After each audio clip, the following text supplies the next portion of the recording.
esta es una capacitación para que el personal de salud la pueda oír y la tenga dentro de su repertorio de capacitaciones. Ahora vamos a continuar con el manejo diagnóstico y el manejo clínico del chikungunya. Adelante, doctora. Gracias. Esta es una arbovirosis, pero transmitida por otro virus. Entonces, la agenda muy parecida. Aquí sí les voy a decir algo de historia, ¿verdad? Que estas dos enfermedades, tanto Zika como chikungunya, no son tan viejas como el dengue, que tiene más de 400 años. Y pues esta surgió en Asia, hubo un brotecito ahí en Italia, después en América, pues se introdujo en el 2013, y un importante brote en 2014, con una presentación en Dominicana que van a ver ustedes, poquito diferente a lo que se presentó este año en Paraguay. Ahora, importante definir qué es un mismo serotipo. Tiene 3 genotipos. Sin embargo, la inmunidad es para toda la vida. Lo que sabemos de eso es que es tan explosiva la presentación de los casos y esa inmunidad dura probablemente toda la vida. Eso es lo que sabemos. Bueno, algo importante es que de la familia de los Tobavirae alfavirus, de esa misma familia es el mayaro, que es otro virus que de momento es de transmisión muy de selva, no tenemos así como casos de mayaro. El periodo de incubación siempre tan parecido, y aquí, a diferencia de las otras dos que he hablado, la fiebre es elevada. De las 3, el que tiene la fiebre más elevada es el chikungunya. Y dura más o menos 7 días. Entonces, si ponemos las 3, esta se le gana con la fiebre más alta, después está el dengue y después está el Zika, en orden de frecuencia. Ahora, importante que inicia con fiebre, también aguda, con poliartralgias intensas e incapacitantes, cosa que no tiene el dengue ni tiene el Zika. Y aquí ustedes verán que el paciente, ya lo van a ver, que llega con mucha dificultad para moverse. Este compromiso de la articulación puede volverse crónico y afectar a la población en una forma crónica. Hay también casos asintomáticos, que dice que el 12%, pero siguen transmitiendo la enfermedad. El principal vector siempre la Aedes es el culpable, pero aquí hay una transmisión materno-fetal que van a ver ustedes que aquí el riesgo va a ser para los niños que nacen de una mujer que tiene chikungunya 2 días antes del parto o 2 días después del parto. ¿Por qué? Porque va a transmitir el chikungunya neonatal que tiene, por lo menos en esta epidemia que hemos visto en Paraguay, un pronóstico con mucha posibilidad de complicarse y fallecer. Entonces, aquí el riesgo también la embarazada, pero la embarazada que está en el último trimestre y se enferma de chikungunya, tiene su parto, la posibilidad de transmitir el chikungunya neonatal. Entonces, vean ustedes que siempre la embarazada y el niño tienen algo que ver con estas enfermedades. No se transmite por lactancia materna. Se han visto otros mecanismos, pero los principales mecanismos es el vector. Aquí no voy a entrar en mucho detalle porque eso está en los libros y la verdad que ese no es el objetivo, pero sí les he de decir que se afectan las articulaciones. Se puede presentar algunas complicaciones como son la hepatitis, la encefalitis, la miocarditis, y esta es la definición de caso que quiero que la mediten, la vean, la entiendan. Es siempre la persona que viva o haya estado las últimas 2 semanas en un lugar con transmisión. Ustedes tienen vecinos muy cercanos con transmisión. Sí. Y presenta una fiebre alta. Les puedo decir que mayor de 38 grados, y eso es como motivo de consulta, la artralgia y la artritis. Eso es bien doloroso, que no se explican por otras condiciones, y van a ver ustedes que es bilateral y simétrica. De las manos, de los pies. También hay otras manifestaciones, por supuesto, extraarticulares que pueden ser leves o graves, poniendo en riesgo la vida del paciente. Esto no va a entrar en detalles porque es el sospechoso, es el que nos interesa que el clínico sospeche. Paciente con fiebre, con artralgia, sin mucha compromiso articular, ojo, chikungunya. Y más si tiene el nexo. Para usted va a ser muy, muy fácil. Que probable, bueno, tiene otras condiciones y confirmado, pues tiene otras condiciones, que no voy a entrar en detalles. Ahora, importante del chikungunya es que tiene 3 fases. La fase aguda, que ahí es donde me voy a centrar, que esa fase aguda puede durar 2 semanas, aunque la fiebre dura 7 días. Los demás síntomas pueden durar hasta 2 semanas y a veces son intermitentes.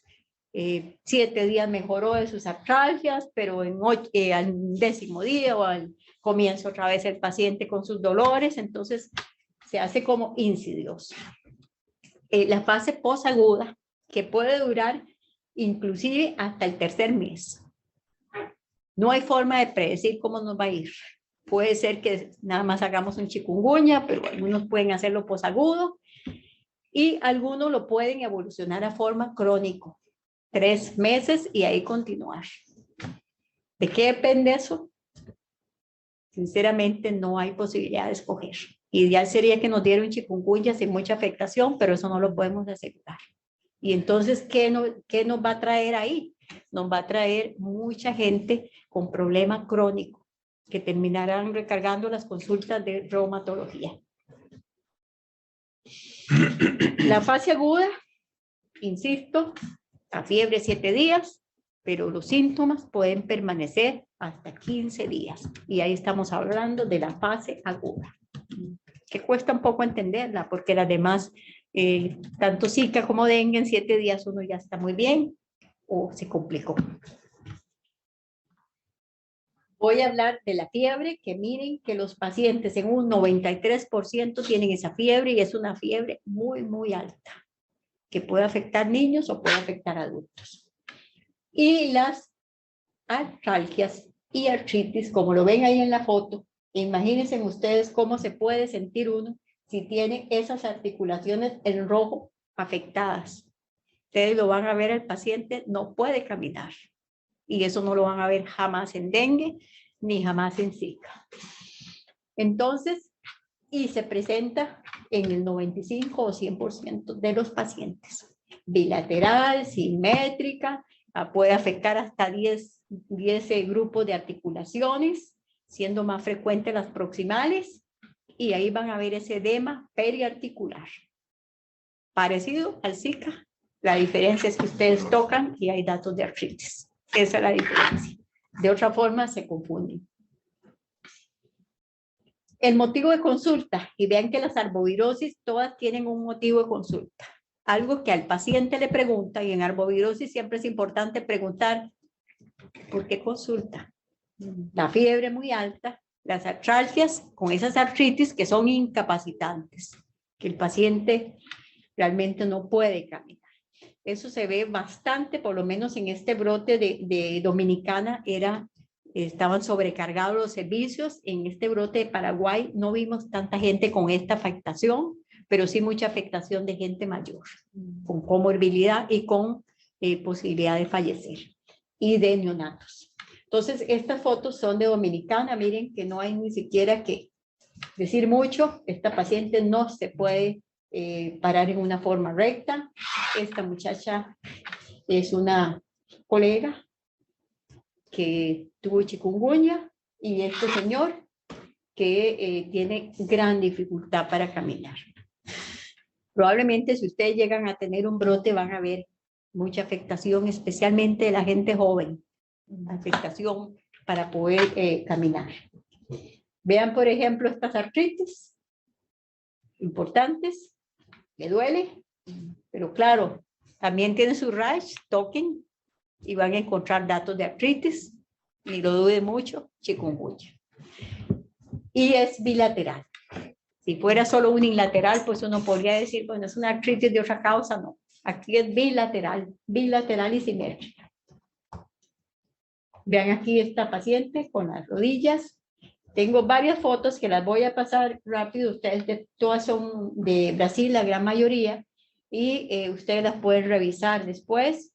Vean que también, como en todas estas arbovirosis, hay que examinar el paciente. Si ustedes no lo examinan, se van a perder en el diagnóstico. Si ustedes no tocan esa articulación, se van a perder.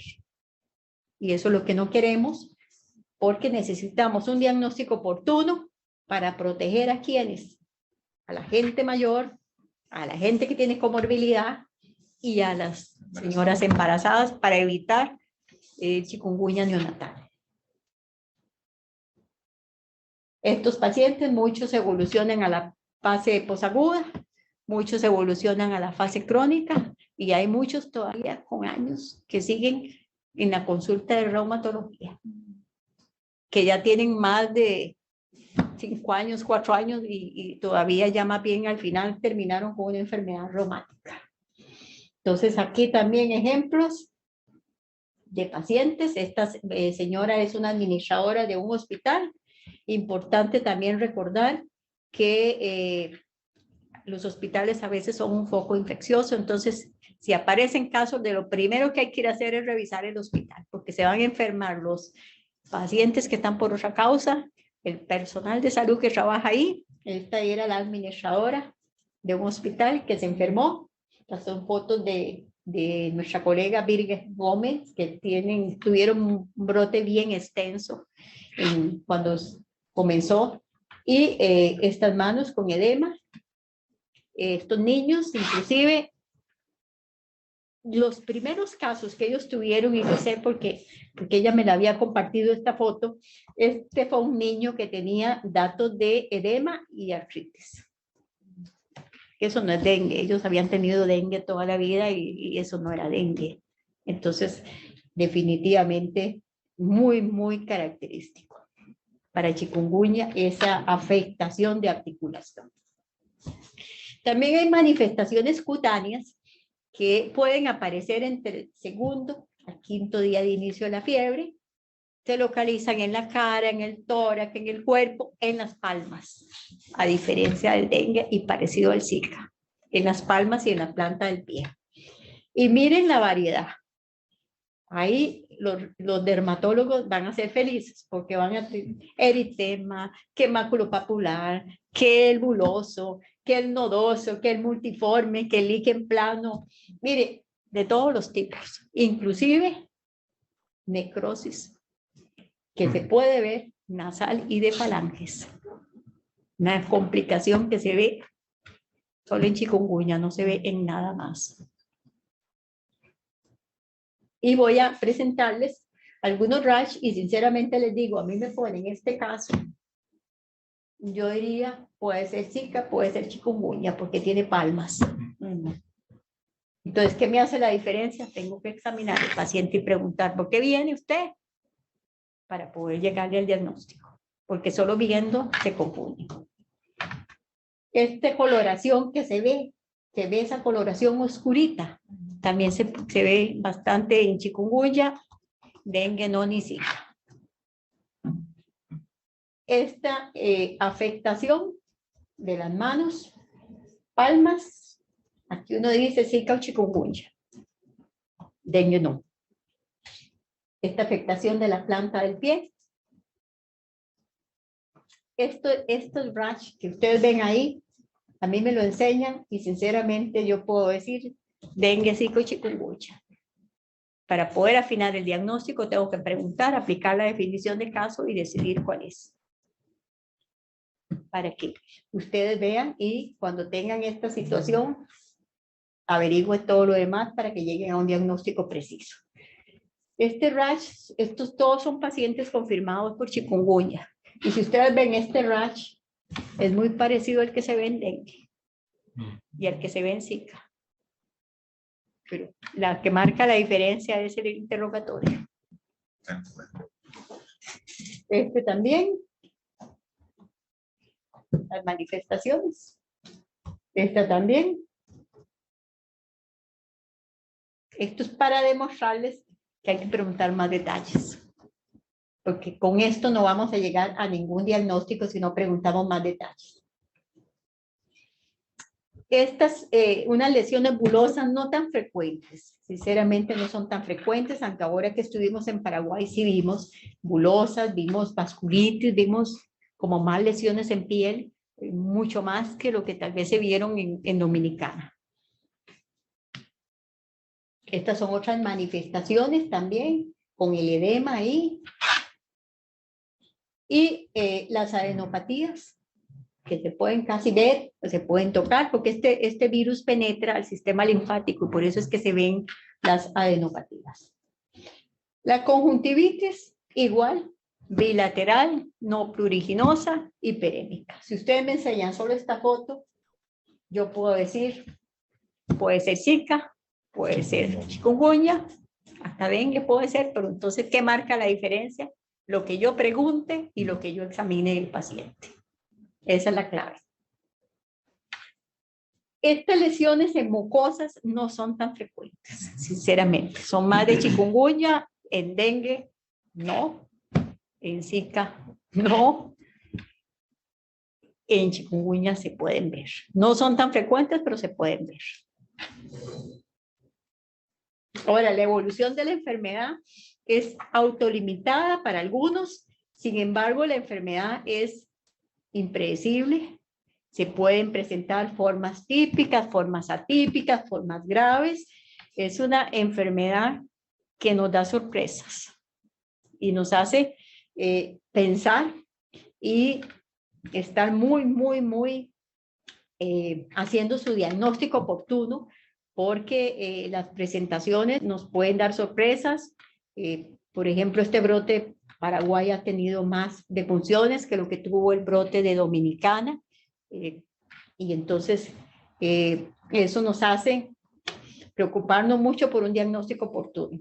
No hay duda que las comorbilidades juegan un papel importante para complicar y para modificar el espectro de la enfermedad. También hay factores genéticos que pueden influir en eso y hacer que el paciente evolucione mal. Ahora, con respecto a la fase aguda de manejo, en realidad, la hidratación abundante es importante y al inicio la recomendación es el manejo con paracetamol y metamizol. ¿Por qué? Porque al inicio podría existir la duda de que tenga las dos cosas, porque actualmente tenemos circulando, por lo menos en el año actual tenemos circulando chikungunya y dengue simultáneamente en muchos países. Entonces, es mejor iniciar con esos medicamentos. Claro, no se va a aliviar tanto el paciente. Algo que es importante y ustedes deben de apuntarlo y tenerlo muy en mente, en esa fase aguda no se recomienda el uso de esteroides porque producen efecto rebote y la gente es muy tentada a usar esteroides y eso ya está descrito. Entonces, mucho peligro. Ya después de 10 días, que ya uno dice, bueno, no, esto es chikungunya, ahí sí se podrían usar algunos analgésicos como tramal, como codeína, por supuesto con mucho cuidado por la adicción que ellos producen, y incluso se podrían agregar ahí fisioterapia, interconsulta al internista, y van a ver ustedes que ahí se complica en el sentido de que el paciente necesita que le quiten el dolor. Y ahí en esa fase, sinceramente, no se deben usar esteroides porque si no, le vamos a dar un futuro muy cruel al paciente porque va a tener un efecto rebote a largo plazo. Entonces vean que el tratamiento es aliviar el dolor, pero en una forma segura, con medicamentos que no le van a causar ningún problema al paciente. Y explicarle muy bien, sobre todo hay que explicarle muy bien al paciente porque el paciente entra en una desesperación de cuándo me voy a curar. Hay que serle sincero, la enfermedad puede ser que evolucione como una fase aguda, 15 días, podría ser que pase a la fase posaguda o podría ser que pase a la fase crónica. Y no existe nada que yo le pueda dar al paciente para evitar ese progreso. Y eso hay que decírselo muy claramente al paciente. Ahora, centrándome en la fase aguda, que es lo que por lo menos es el fuerte de la capacitación, porque realmente la fase crónica es hasta cierto punto frustrante y muchas veces del manejo del reumatólogo y del internista. Los pacientes con riesgo de complicaciones son los menores de 1 año y en especial los neonatos. Los neonatos. En Dominicana no tuvieron fallecidos neonatos, pero en Paraguay han tenido una cantidad importante. ¿Cómo van a tener ustedes? No les puedo decir. Ojalá que no tengan así, porque es hasta cierto punto doloroso. Pacientes mayores de 65 años y los pacientes que tienen comorbilidad, que son pacientes que se complican. ¿Por qué? Porque son pacientes que no se hidratan adecuadamente, porque produce mucha fiebre. Entonces esos pacientes pueden, si tenían su insuficiencia renal, reagudizan la insuficiencia renal y se complican. Si es que están con una comorbilidad, no toman los medicamentos porque tienen mucha dificultad con las manos, entonces se complican de sus enfermedades crónicas y terminan falleciendo, tal vez de su comorbilidad, pero con el agravante de que el chikungunya los indujo, que si no hubieran enfermado, pues probablemente no hubieran fallecido. Y la preocupante, el chikungunya neonatal, que repito, y es muy, muy importante, que se presenta en estas embarazadas que tienen su parto 2 días antes o 2 días después. Ahora, ¿qué hacer? Ya ustedes dirán, lo ideal sería que la señora no tuviera su parto teniendo chikungunya, eso sería lo ideal, pero no siempre eso se puede lograr. Y lo ideal sería que no se enfermaran. Y lo más ideal sería que ustedes notifiquen oportunamente, con solo una sospecha, sin esperar resultado del laboratorio, vayan a hacer todas las acciones y eviten que esta embarazada en el último trimestre se vaya a enfermar. En los niños, esa fase aguda es un poquito complicada, porque en realidad estos niños menores de 1 año, el diagnóstico es difícil. Ellos no hablan, no van a ser tan expresivos como un adulto que llega exigiendo que le quiten el dolor. La fiebre también es alta, los examinan, no tienen ningún foco infeccioso. En los niños siempre examinarlo de arriba abajo para la sospecha, el nexo muy importante. Definitivamente, estos niños están irritables, tienen poca movilidad, pueden tener sus manifestaciones cutáneas y también su edema periarticular, que probablemente al palparlo va a aumentar, pero no tan fácil como lo podemos detectar en el adulto. Y el famoso muñeco de goma, que lo vamos a ver. Estos son niños, como ellos dicen, lloran, la fiebre es muy alta y por supuesto diagnóstico con el nexo. De otra forma, imposible. Y que no tienen ningún foco infeccioso. Este es el famoso muñeco de goma, que son niños que están como si estuvieran pegados de goma, muy, muy característico, por lo menos no sé de otra enfermedad que produzca este cuadro de muñeco de goma, como si fueran boxeadores. Probablemente sea en defensa del dolor, porque los niños no pueden expresar su dolor y es impresionante verlos en esta posición, y es algo que se puede evitar. Es algo que se puede evitar. Ahora, estos son ya niños más grandecitos con ese síndrome hiperálgico, que es bastante incómodo, bastante molesto para los niños, pobrecitos, lloran. Estas son fotos, la gente dominicana tuvo bastantes casos, sin embargo ellos no tuvieron complicaciones, creo que tuvieron solo una miocarditis, tuvieron una hepatitis y nada más. Este edema, que si lo vemos así, sinceramente sí, que chikungunya, que es palpe, pero los niños probablemente van a llorar, no van a llorar, por ahí va a ser el diagnóstico, pero muy importante el nexo.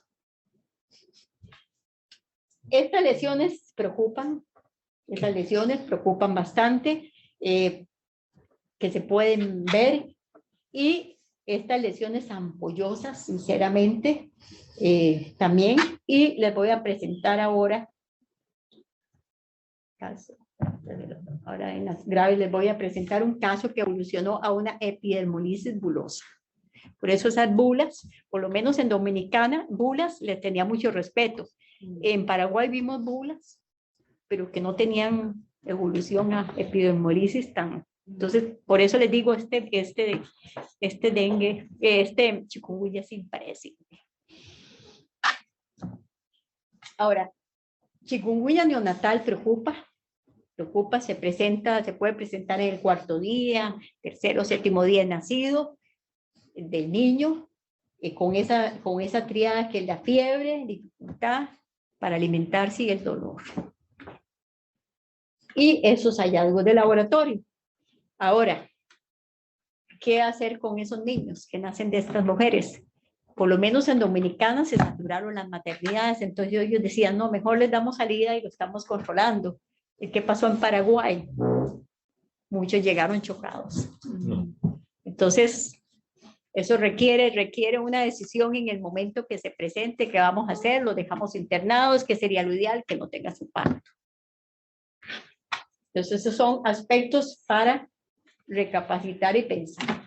Este es un caso de un chikungunya neonatal en el cual el exantema es lo que van a ver y por supuesto el nexo. Siempre el nexo. Este rash que lo van a ver ustedes. Ahora, esta fase aguda nos da sorpresas. Puede evolucionar de una forma grave que pone en riesgo la vida del paciente, sea niño, sea adulto, sea cualquiera, con una afectación de un órgano vital como pudiera ser una hepatitis fulminante, una miocarditis, una encefalitis, que son afectaciones que ponen en riesgo la vida del paciente, incluso hasta un adulto. Un adulto con una miocarditis puede hacer un problema serio y llevarlo a la muerte. Un paciente con una encefalitis también puede ser complicado. Pueden haber otras manifestaciones que son extraarticulares, pero que no están poniendo tan en riesgo la vida y que podrían ser dermatológicas, todo ese rash que vimos, podrían ser oftalmológicas, podrían ser hepáticas, que podrían o no poner en riesgo, dependiendo, podrían ser renales, podrían respiratorias, hematológicas, entonces vean que esto puede presentarse. Casos graves, por ejemplo, adultos con estas lesiones que comprometen y que pueden incluso paciente infectarse y evolucionar de una forma peligrosa. Esta paciente con una encefalitis que puede, se intuba, se complica, se infecta y bueno, se murió. Entonces, ese es el riesgo. Esta transmisión vertical que sumamente peligrosa. Por ejemplo, en este caso que les voy a presentar es un chikungunya neonatal que hizo una miocarditis. Este es un caso del doctor Kleber, que fue manejado. Es un hijo de una madre con chikungunya durante el parto. A los 2 días de nacidos tiene un PCR positivo. A los 5 días hace su rash. Ahí sí, probablemente las pruebas les van a servir para ir anunciando lo que va a pasar.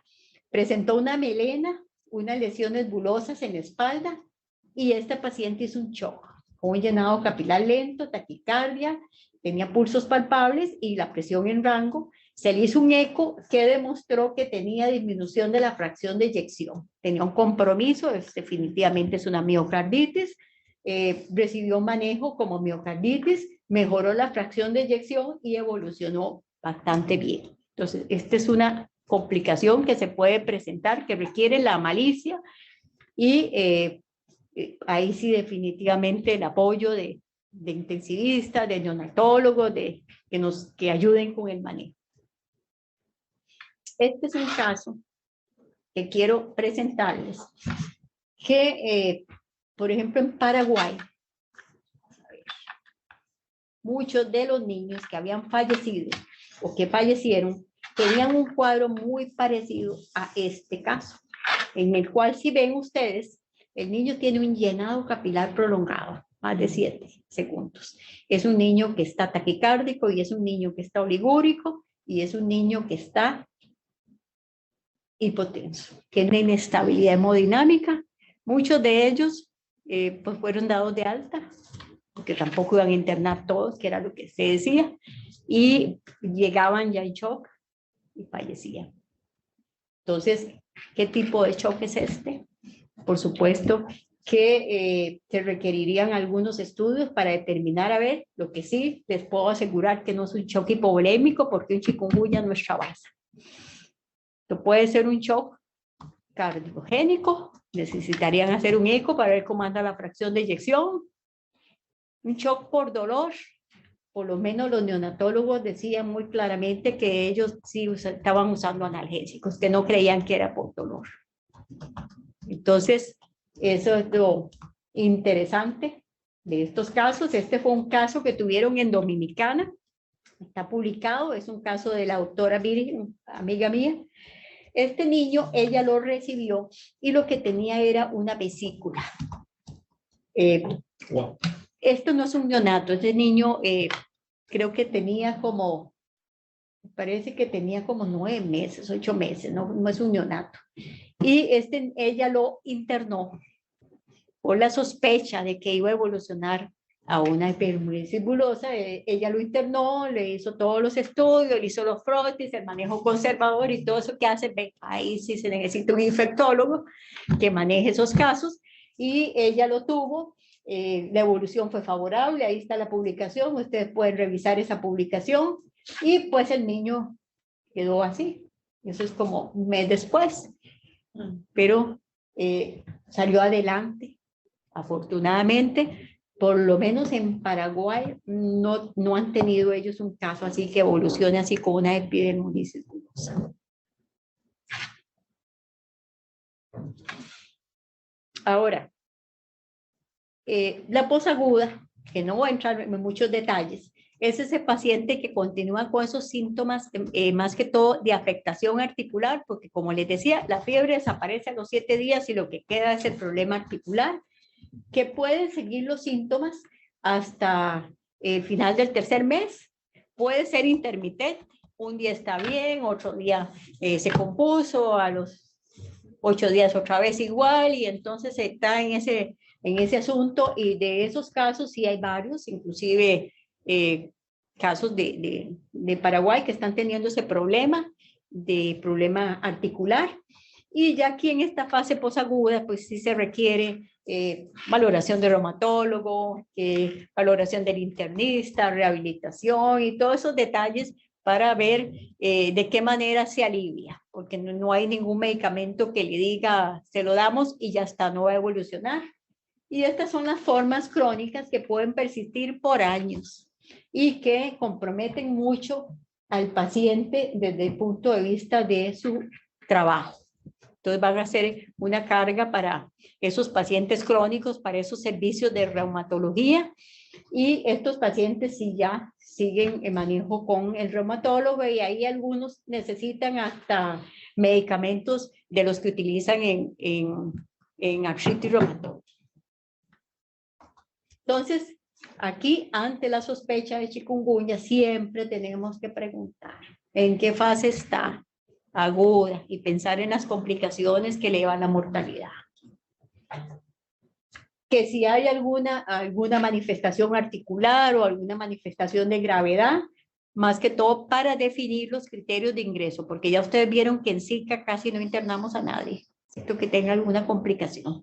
En chikungunya casi no internamos a nadie, probablemente vamos a internar el que está con un dolor que no se alivia y necesitamos aliviarlo, el que tenga algún problema, digamos, como de apoyo familiar para que se pueda hidratar, para que pueda tomar sus medicamentos, el que tenga alguna comorbilidad que no se pueda manejar en la casa, el que tenga alguna complicación que pueda aparecer, datos de miocarditis, hepatitis o cualquier encefalitis que aparezca, y por supuesto, el estado hemodinámico del paciente lo valoramos.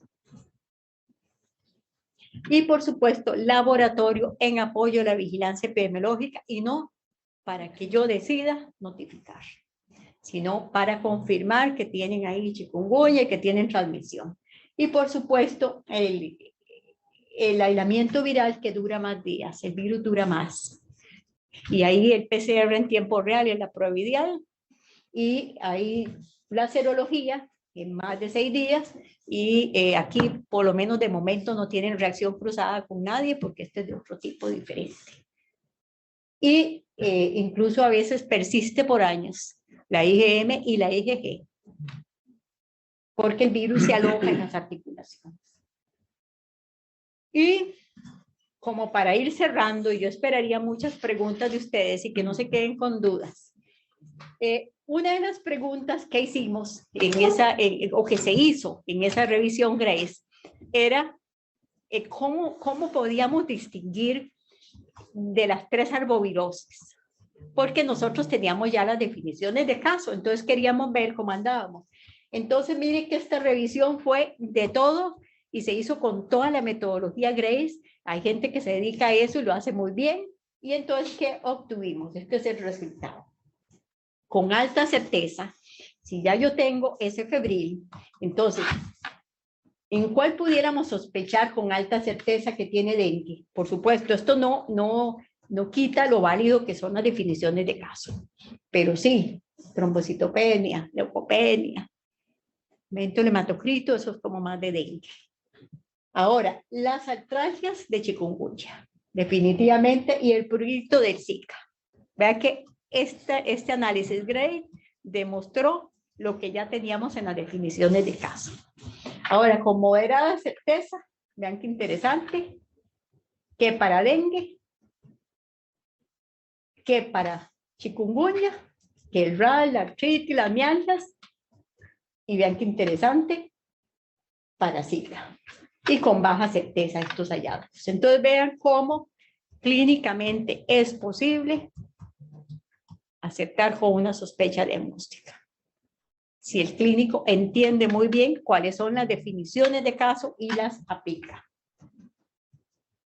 Finalmente, este es un algoritmo general para las 3 arbovirosis, en las cuales parten de la sospecha. Y si vemos las 3, la que mata es el dengue y requiere un control diario con una vigilancia, un acompañamiento del paciente, y es la única que es Shabasa y la única capaz de producir un choque hipovolémico, y para la cual tenemos algoritmos y podemos asegurar y jurar ante Dios que se salvan. Los pacientes sí se aplican. Ahora, tenemos las otras 2, ninguna de las 2 es Shabasa. Entonces, la única que tiene signos de alarma es el dengue. Las demás, ¿cuál es el problema? El problema del chikungunya es la parte crónica que puede dejar, más la embarazada. Claro. Ese es el problema por el chikungunya neonatal, que tiene un riesgo de fallecer por todo lo que hemos dicho. Claro. Y el manejo, pues, por lo menos en el adulto, aliviar el dolor, que no se complique, no tenemos ninguna fórmula mágica para evitar que progrese a la cronicidad, no tenemos fórmula mágica para decirle a alguien, mire, no va a ser una encefalitis, no va a ser una miocarditis, no tenemos fórmula mágica, más que seguir el paciente y pegársele, y el manejo es igual que las otras miocarditis, que las otras encefalitis. Y el Zika, que podríamos decir que tal vez es el que menos problema da al paciente, y el gran problema es que a veces ni consultan, porque se van a la farmacia porque lo que necesitan es que le quiten la picazón, pero potencial riesgo para un Zika congénito, que es una carga para la población, para los niños, para las madres que llegan a tener. La posibilidad de alguna complicación neurológica, Guillain-Barré podría ser. De todas, ¿cuál es el que produce la fiebre más alta? Zika. La que produce la fiebre más alta, chikungunya, pues va el dengue y después el Zika. Sí. De todas, ¿por qué consulta un dengue? Por la fiebre y el dolor de cuerpo. ¿Por qué consulta un chikungunya? Por la fiebre, porque no me puedo mover y me duele todo. ¿Por qué consulta un Zika? Porque me pica y no tengo tanta fiebre. Si no me pica, yo necesito que me quiten esta picazón y no es una alergia. Entonces, todos conectados, y aquí los compañeros que me acompañan, este fue un caso que viernes, cuando estaba preparando y adecuando ya lo que yo quería presentarles a ustedes, un colega del GT Dengue de un país con transmisión de todo, en este momento me escribe: mira, es que este es un paciente masculino de 80 años, que es el papá de un colega que me escribió, tiene una fiebre de 3 días, mialgias artrialgias intensas y cefalea. Y ellos tienen ahí transmisión de dengue, por lo menos confirmada, con grandes estragos, y me mandó estas fotos. Entonces, ¿qué creen ustedes que yo le pude haber contestado al colega? Tiene artralgia, es chikungunya. Okay. Toque, palpe, Claro, porque así como está, no se ve nada. yo me quedo entre Zika y chikungunya. Chikungunya, Pero ¿cómo sabe usted? Palpe, tocando. toque, si le duele, Es es chikungunya. Y prepárese porque se le está introduciendo el chikungunya en la población. en la población, en un brote que ya de por sí tienen. Entonces, muy, muy importante el examen físico que está al alcance del clínico. No necesitan ningún examen ni nada. Ahora, seguro lo van a preguntar, pero laboratorio, es que no me da el diagnóstico en forma oportuna. Me podría servir para tal vez hacer unos diagnósticos diferenciales, y creo que esa es la última, y esperaría muchísimas preguntas de En ustedes. relación a lo que usted dice con el laboratorio, el diagnóstico, claro, cuando ya se instaura que hay una transmisión del arbovirus, ya sea, ahí no es necesario ya hacer el diagnóstico por laboratorio, ¿cierto? Pero cuando todavía no estamos en la sospecha, yo sé que a la sospecha yo voy a tratar igual, pero ahí es importante también saber un poco, mandar las muestras al laboratorio, justamente para ver si es que estamos en la transmisión o no. Excelente su pregunta. Cuando ustedes no tienen, como ustedes, hay que hacer las dos cosas simultáneamente: mandar las pruebas y decidir. Y aún más, teniendo una epidemia en otro lugar, puede ser que aquí la tengan y en otro lugar comienzan a aparecer casos, notificar y mandar la muestra. Son dos cosas diferentes. O sea, el clínico tiene que notificar, tiene una obligación moral de notificar oportunamente. Y si es un dengue, pues darle continuidad al paciente. Pero una vez que ya está en la circulación... No, una vez que ya ustedes tienen un brote en un lugar, no necesitan la prueba, porque la prueba no me sirve para el manejo clínico. La prueba me sirve para apoyo a la vigilancia epidemiológica. Entonces ahí ya yo tengo que ver en qué lugares no tengo, comienzan a notificar, entonces yo necesito confirmar para, porque nosotros los clínicos somos los que dirigimos hacia dónde van las acciones de entomología, porque ustedes se van a dar cuenta que el vector es muy difícil eliminarlo, pero nosotros los clínicos tenemos la responsabilidad de decir dónde hay enfermos, porque si hay vector, va a seguir transmitiéndose. Como que dan la alerta. Nosotros somos los que damos la alerta. Es decir, cuando ustedes tienen un brote, ustedes tienen que reflexionar en qué fallamos. Y se van a dar cuenta que fallamos en la notificación oportuna. Bueno, vamos con las preguntas que me hicieron durante la presentación. Una de ellas, ¿cómo se contagia entre humanos el dengue y qué medidas de aislamiento requiere? Bueno, como lo decíamos, la forma en la cual yo me puedo contagiar de dengue es porque me pique un zancudo, Aedes aegypti, que tenga el virus porque picó a alguien enfermo. Y también les he de decir que ese zancudito no vive mucho, pero que los huevitos vienen con el virus. Entonces pueden estar ahí los huevitos, y en el otro año, cuando comienzan las lluvias, esos huevitos ya vienen con el virus incorporado para transmitir. ¿Y qué medidas de aislamiento se requiere? Medidas de aislamiento en la fase de viremia, que es cuando el paciente tiene la fiebre. El paciente debería de usar el mosquitero, pero no va a andar todo el día con el mosquitero, porque el zancudito pica en las mañanas y en las tardes, pero debería usar repelente, debería de usar ropa, manga larga, medias y algunas protección, porque ¿qué es lo que vemos? Esos lugares, pues la gente generalmente anda en short o en camiseta, entonces el zancudito los va a picar. Ahora, el repelente, tienen que usar un repelente seguro, y no es que me puse repelente en la mañana, no, el repelente hay que ponérselo como cada hora o cada 2 horas, porque pierde su acción. Otra de las consultas es ¿cada cuánto tiempo se recomienda el control con exámenes en los pacientes dependiendo el grupo que se clasifica de dengue? Bueno, esa pregunta es muy interesante porque el manejo del dengue es clínico. Entonces, en la consulta ambulatoria, yo planteo mi sospecha de dengue y de una vez lo clasifico. Entonces, si yo considero que es un dengue sin signo de alarma, sin criterios de ingreso, yo lo que necesito es darle un acompañamiento explicándole muy bien los signos de alarma, que son clínicos.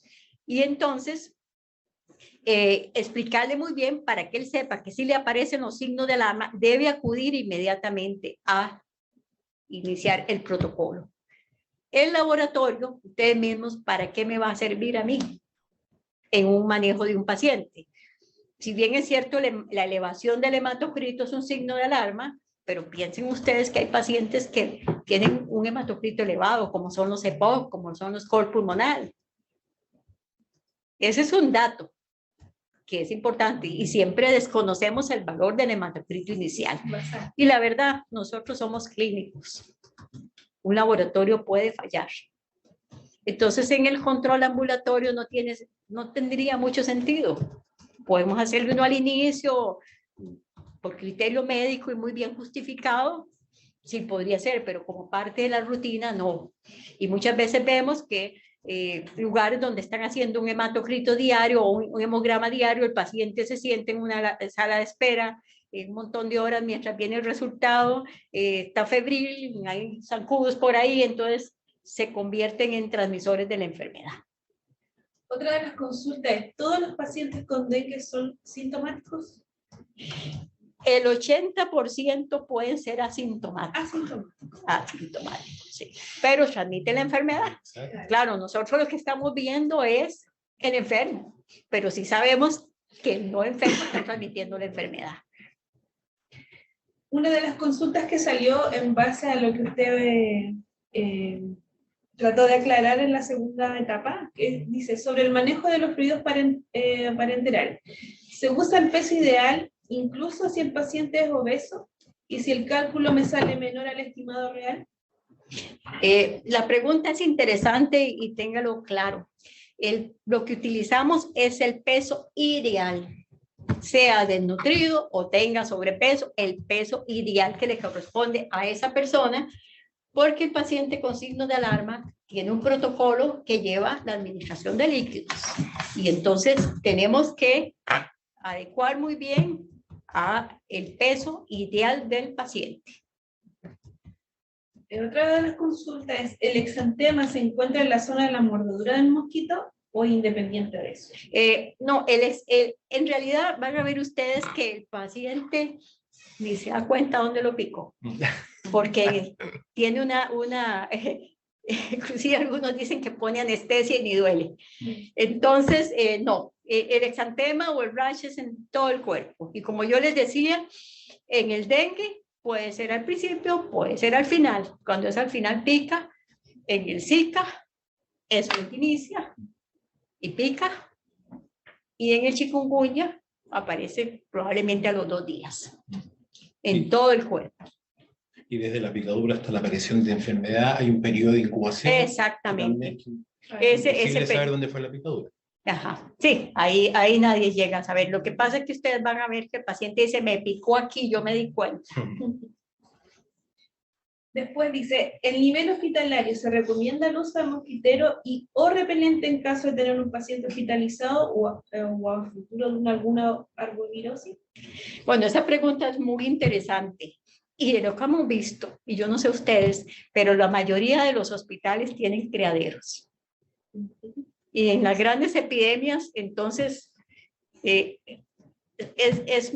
más recomendable utilizar el mosquitero, por supuesto, en la fase de viremia, claro, que es en el tiempo en el cual se puede transmitir la enfermedad.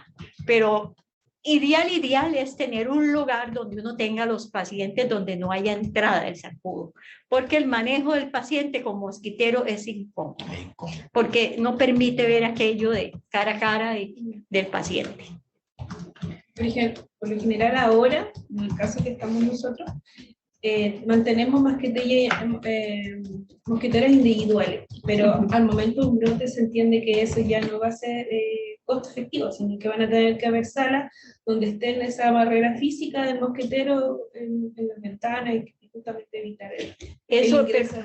eso es lo ideal, pero le puedo decir que la mayoría de los países terminan con carpas, porque los pacientes no caben en los hospitales y entonces terminan con carpas, con mosquitero cada paciente. Es una situación bien difícil. ¿La transmisión vertical del chikungunya es solo durante la fase aguda?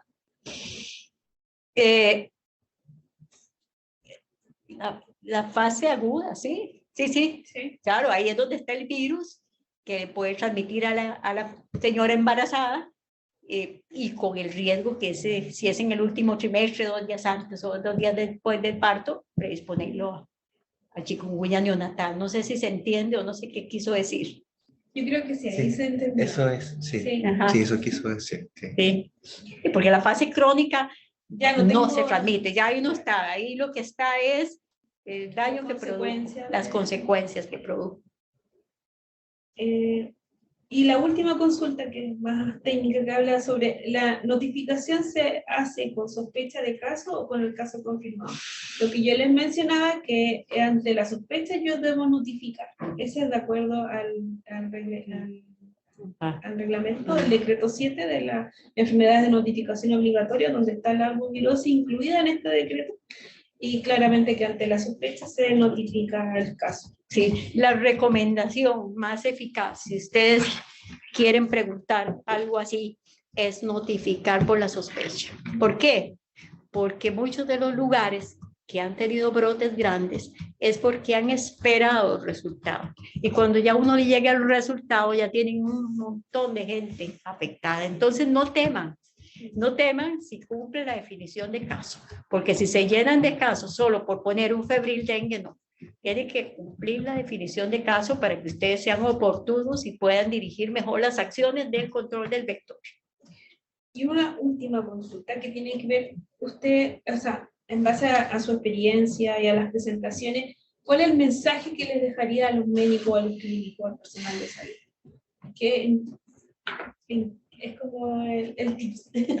Bueno, el tip final, en realidad, si yo volviera a nacer en mi país, no permitiría que la gente se enferme de dengue, de zika o de chikungunya. Haría un gran esfuerzo para aplicar y notificar oportunamente, porque en realidad, ¿qué es lo que tienen los países? Por ejemplo, de dengue, ¿qué es lo que tienen? El que tiene un brote de dengue, el otro año va a tener otro brote de dengue y el otro año otro brote de dengue, y conforme pasan los años, la presentación es más grave.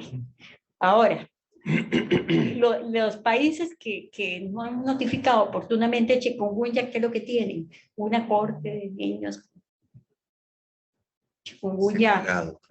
que han fallecido, o los de Zika, que tienen una corte de niños con Zika congénito. Es decir, son varias consecuencias para la población que se pueden evitar nosotros los clínicos notificando oportunamente. No sé si es un mensaje directo, porque les digo, si yo solo notifico febril, porque les digo, hace muchos años, cuando comenzamos en esto, había personas que decían, no, solo vigilemos febriles nada más y hacemos exámenes ahí al tanteo. Pero en una de esas no era un caso, era un montón de casos.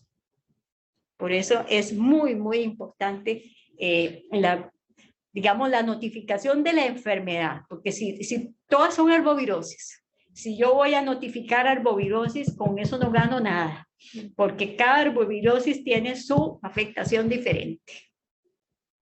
Entonces, tengo que afinar a dengue, a zika o a chikungunya, porque yo tengo que tomar algunas medidas que son muy diferentes. Son específicas para cada una de ellas. Tiene su dengue, algo. Ahí en el dengue los signos de alarma. Ya con dengue ya sé que tengo que organizar la atención, ya yo sé, no sé, ya no hay tiempo de presentar lo de primer nivel, ¿verdad? La organización de la atención de los servicios, ¿cómo estamos de tiempo? Quedan 10 minutos. Ah, no, ya no alcanzaría. O sea, la organización en dengue es primer nivel. Haciendo diagnóstico oportuno, avisando a la comunidad, detectando los casos, haciendo el manejo ambulatorio y no permitiendo que se sature el hospital. Ahora, a veces el primer nivel tiene opción, porque si satura el hospital, le tiene que poner una unidad de atención de los pacientes que se van a internar, los de signos de alarma o los que tienen alguna comorbilidad. Y el hospital, pues sería para casos de dengue grave, terapia intensiva, que objetivamente, si lo hacemos bien, ustedes no van a tener casos de dengue grave, porque los dengues graves, por extravasación, los chocados, son producto de, llegó tarde, no lo atendimos bien, no lo orientamos bien. Es parte del monitoreo. Es parte de eso, de que el paciente no se le informa bien, entonces busca atención donde no tiene que buscarla. Y entonces en esto, el dengue, hay mucha gente que haya muy fácil ponerle un suero en la fase febril y decirle, mire, hasta luego. Y no, esa es la fase en la cual todavía no se define la enfermedad. Actualmente sabemos tanto dengue que más bien es fácil el manejo si logramos entender todo esto. Que hubiéramos deseado saberlo cuando se nos introdujo el dengue en nuestros países. O sea, nosotros estamos todavía... Yo deseara ser ustedes, o sea, mi país deseara ser ustedes, o muchos países de Latinoamérica desearan ser ustedes, que no han tenido, que tienen toda la experiencia de los demás países y que pueden esforzarse en una definición de caso sospechoso y alertar oportunamente.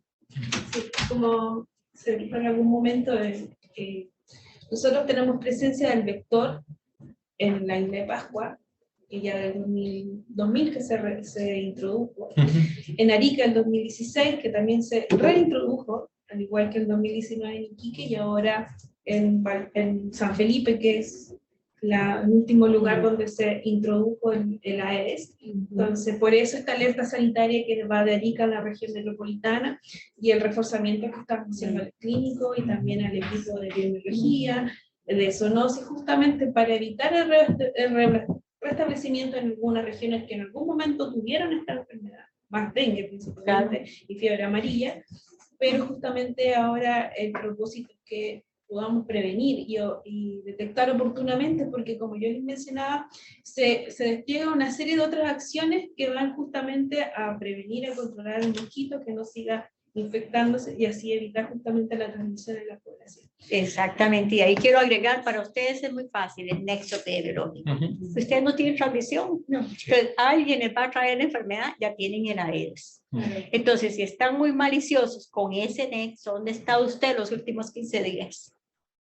Eso va a ser suficiente de momento. Y una consulta que me hicieron hace poco es, si usted ha tenido la experiencia de atender a una persona con coinfección de uno de estos, ya sea dengue, con chikungunya juntos, o no se da. Se puede dar, lo que pasa es que definitivamente algo predomina en la clínica, pero sinceramente publicado, que lo hayamos visto así, mire, tiene dengue, se está chocando, tiene chikungunya, mire, tiene la artritis, no puede caminar, tiene zika, le pica todo, sinceramente no, ¿verdad? Sinceramente no. Casi siempre predomina uno y hay algo que tener muy claro, el dengue mata. El dengue mata. Si yo no sé cuál de todas puede ser, porque puede ser, tengo que tener presente que mejor lo sigo como dengue, porque el único que extravasa es el dengue y ese me va a matar. Y no lo han preguntado, muchas dicen, bueno, me lo preguntaron un día de estos, dengue y COVID, sí se puede dar, uno mata por shock y el otro mata por insuficiencia respiratoria. Hay algo que no han preguntado, pero ustedes también tienen que sospechar malaria en alguien que venga. Claro. Pero la malaria tiene una fiebre que es una fiebre en picos. Sí. Baja, sube, baja, sube, baja. No es esa fiebre de las arbovirosis, que es continua y cuando desaparece, desaparece. Y si una arbovirosis presenta un dengue con fiebre al final, busquen una infección. Por eso es importante lo que dice el nexo epidemiológico. Eso va a ayudar el nexo es... va a aclarar hacia a dónde apuntar. El nexo es vital y a veces nosotros los médicos no le damos importancia a eso. Y eso es muy importante. Yo quisiera agregar, digamos, que y a los que están escuchando, que lo que comenta y las recomendaciones que nos da la doctora funcionan, porque la experiencia en los brotes que hemos tenido en Isla de Pascua, aplicando todos estos conceptos, han permitido que, a pesar de tener una gran cantidad de mosquitos y de haber tenido varios brotes, hasta el momento no es endémica la infección por dengue, que es lo que hemos tenido. Ha habido solamente 2 casos de Zika hace como 10 años. Pero siguiendo estas indicaciones de nunca perder el nexo epidemiológico, nunca dejar de sospechar la infección, un buen aislamiento para que no sean picados los pacientes afectados, nos ha permitido mantener la enfermedad solo como brotes y no como una endemia. Así que gracias, doctora. Esa experiencia, sinceramente, mi respeto, lo felicito, porque no es lo que uno ve. Ya no es lo que uno ve. Y hay muchas islas, sin mencionar nombres, que prácticamente tienen epidemias todos los años. Sí. Todos los años, y se olvidan, y entonces vuelven a aparecer los casos, y entonces no hicieron diagnóstico. Cuando uno revisa expedientes, esto comenzó desde diciembre, y vea que ahora ya aparecen los muertos. Entonces eso es digno de... A nosotros nos pasaba desde la Polinesia francesa, que claro, cuando ellos empezaban con sus brotes, o sea, con sus picos, porque ellos sí tienen endemia, entonces por chorreo nos llegaba a nosotros y teníamos que alertarnos, y por eso estábamos siempre atentos.